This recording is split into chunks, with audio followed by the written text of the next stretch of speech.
வணக்கம் அனைவருக்கும். பங்குச்சந்தை நேற்று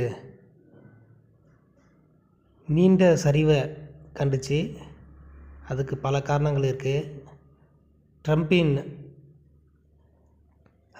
அதிகாரம் துஷ்பிரயோகம் நடந்துகிட்ருக்கு. ஒரு லூசு மாதிரி அவர் பண்ணிகிட்ருக்காரு. அது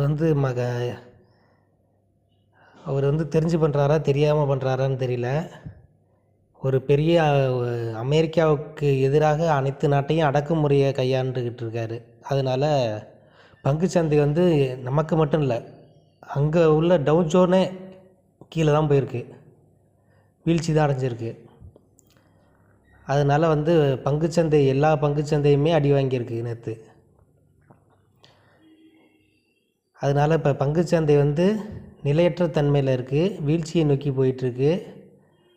அதனால் நம்ம இப்போதைக்கு பங்குச்சந்தையில் இன்வெஸ்ட்மெண்ட்டை பண்ணுறத கொஞ்சம் நாளைக்கு ஸ்டாப் பண்ணி வைக்கலாம். நிச்சயமற்ற தன்மை திரும்ப மீண்டும் எழுச்சி பெறும்போது பண்ணலாம் அப்படிங்கிறது என்னுடைய தனிப்பட்ட கருத்து. அடுத்து பார்த்திங்கன்னா, தங்கமும் வெள்ளியும் ஏறிட்டுருக்கு. வெள்ளிங்கிறது இண்டஸ்ட்ரியல் ரீதியாக எவ்வளவுக்கு டிமாண்டு இருக்குது அப்படின்னு நமக்கு சரியாக தெரியல.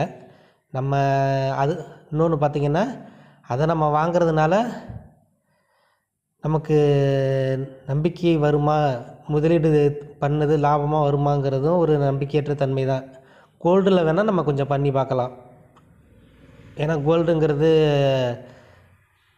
அது பண்ணி பார்க்கலாம்.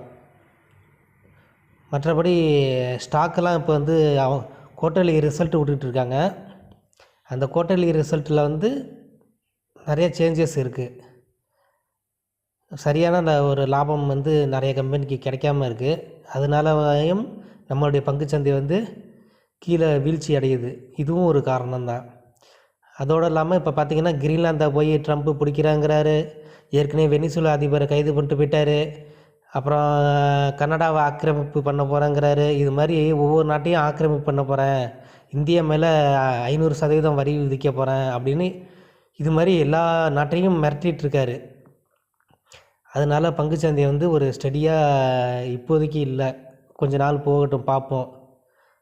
மீண்டும் எழும்போது நம்ம ஏதாவது நல்ல ஸ்டாக்காக பார்த்து நம்ம வாங்கலாம். அதனால் கையில் இருக்கிற காசை ஏதாவது ஒரு நல்ல இன்வெஸ்ட்மெண்ட்டில் போட்டு எஃப்டியாக போட்டு கூட கொஞ்சம் நாளைக்கு வைக்கலாம். வாழ்க.